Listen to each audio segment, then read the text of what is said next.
نے کچھ لوگ ایسے نے کہ جنہوں کے گھر 15 سال یا 20 سال ہو گئے اولاد نہیں ہو رہی. ہیلو جی جی سن رہے ہیں بات آپ کی. انہوں کے گھر اولاد نہیں ہو رہی, اگر وہ کسی مزار سے یا کسی جگہ سے جا کے کوئی منت مانگتے ہیں دعا, انہوں کی دعا قبول ہو جاتی ہے. اگر وہ اس مزار سے جا کے یا پھول یا کوئی چیز چڑھاتے ہیں یہ گناہ تو نہیں؟ ادھر مولانا صاحب نے پوچھا. میرے بھائی سخاوت علی, یہ لوگ جن کے عقیدے اور ایمان ہے نا خراب, یہ ایسے ہی کرتے ہیں کہ اولاد نہیں ہو رہی تھی فلاں مزار پر گئے. اس طرح ہندو اور کافر لوگ کہتے ہیں ہم فلاں مندر میں گئے, فلاں بت کے پاس گئے. کام تو ان کے بھی ہوتے, کام نہ ہوتے تو وہ لوگ کیوں ان کو پوچھتے؟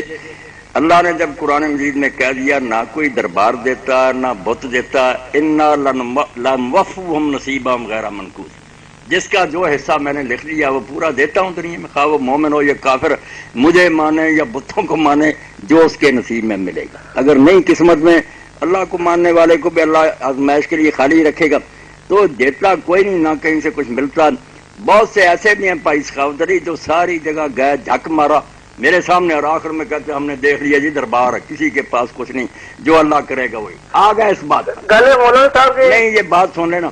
میں نے پہلے یہ مثال دی تھی کہ میرے پاس ایک کتیا نے 6 بچے تھے, کس دربار میں گئی, کس سے تعویذ کرایا تھا, اللہ نے اس کو دیے, اور وہ 6 یا مر گئے, کچھ پہلے مر گئے, کچھ بڑے ہو کر مرے, کوئی نہیں رہا. تو سارا کام اللہ کا ہے, آدمی اللہ پر توکل کرے, اس سے دعا کرے.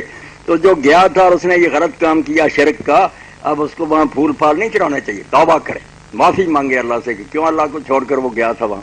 مولانا صاحب جو دیکھیں نا وہ بھی تو اللہ کے نیک بندے ہی ہیں نا. نہیں, یہی بت کہتے تھے ہؤلاء شفعاؤنا عند اللہ. قرآن میں سورہ یاسین میں دیکھیں, یونس میں دیکھیں کہ یہ ہمارے سفارشی ہیں اللہ کے دربار میں, جن کی یہ مورتیاں ہیں, فوٹو ہیں, وہ بڑے اللہ کے بزرگ ہیں. ہم ان کی جب سیوا کرتے ہیں, پھول چڑھاتے ہیں, وہ خوش ہوتے ہیں. ہؤلاء شفعاؤنا عند اللہ, اللہ کے دربار میں بس وسیلہ ہے ہمارا. یہی تو کفر وہ بکتے تھے.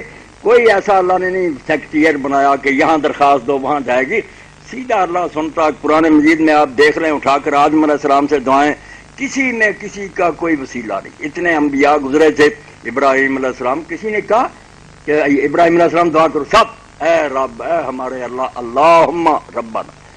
یقین نہ خراب کریں, اللہ کو مانے. نیک بندے بندے ہیں, آپ بھی بندے ہیں. انہوں نے اگر زیادہ نیکی کی, انہوں نے انعام دیا, آپ بھی کوشش کریں. یہ تو ایسے ہی ہے کہ ایک بچے نے محنت کی, وظیفہ مل گیا, اب دوسرے بچے کہ ہم نے محنت نہیں کرنی, اس نے وظیفہ لیا, اس سے کچھ مانگ نہیں. بھائی وہ کیا دے گا؟ کوشش کرو, تم بھی وظیفہ حاصل کرنے کی کوشش کرو.